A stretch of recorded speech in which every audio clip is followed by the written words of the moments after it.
আমি তো গুনাহ করতে করতে পাহাড় পরিমাণ গুনাহ কইরা ফলাইছি। আল্লাহ আমি গুনাহ করতে করতে সাগরের ফেনা পরিমাণ কইরা ফলাইছি। আল্লাহ আমি যেদিকে তাকাই শুধু গুনাহ আর গুনাহ। মাবুদ গো, আমার গুনাহ সম্পর্কে যদি মানুষ জানতো, আমারে মানুষ ইজ্জত করতো না। আমার গুনার ব্যাপারে যদি বাবাই জানতো, বাবা সন্তান বলে স্বীকার করতো না।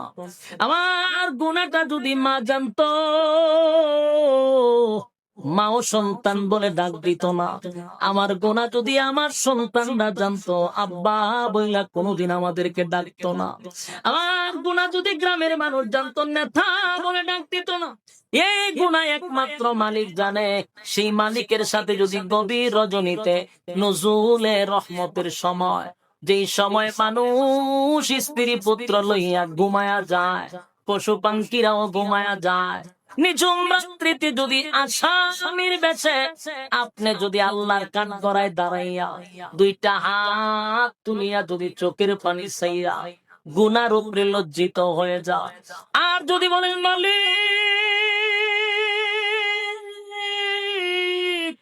তামাম পৃথিবীর মানুষ আল্লাহ গভীর রাত ঘুমায়াছে তার স্ত্রী পুত্র লইয়া, আল্লাহ পশু পাখিরাও ডালে ডালে ঘুমায়া গেছে গো, আল্লাহ আমি যে আপনার এক আসামি গুনার বোঝা লইয়া আপনার সামনে দাঁড়াইছি, আল্লাহ আমি আমার গুনার উপরে লজ্জিত। গুনার দিকে তাকাইলে মাফের যে কোনো আশা নাই গো, আল্লাহ আপনি আমার গুনার ছাড়া কেউ জানে না, কেউ জানে না। আল্লাহ আমি আপনার দরবারে নত হয়ে গেলাম, লজ্জিত হয়ে গেলাম। চোখের পানি ছেড়ে দিয়া যদি মানুষ গুনার উপরে লজ্জিত হইয়া চোখের পানি ছেড়ে দিয়া কান্দে, আল্লাহ বলেন নজুলের রহমতের সময় যদি কোনো বান্দা বান্দি আমি আল্লাহরে ডাক দে রে, আমি আল্লাহর কুদরতের মধ্যে জোশ উঠে যায়। আল্লাহ ডাক দিয়া বলে, ফেরেশতারা তো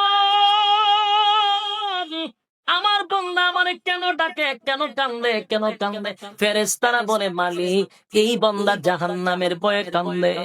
আমার আল্লাহ জিগায়, বান্দা কি জাহান্নাম কোন সময় দেখছে? না মালিক, জাহান্নাম কোন সময় দেখে নাই। তাহলে জাহান্নামের ভয়ে কেন কান্দে? বলে, ওয়াজ মাহফিলে বৈশা বৈশা জান্নাত জাহান্নামের বয়ান শুনছিল, শুই না এখন জাহান্নামের ভয়ে কান্দে। আমার বান্দা কি কোন সময় জান্নাত দেখছে? না মালিক, জান্নাতটাও দেখে নাই। জান্নাত না দেখা জান্নাতের আশায় কান্দে। আল্লাহ বলে, ফেরেশতারা দেখ আমার বান্দা জাহান্নাম দেখে না,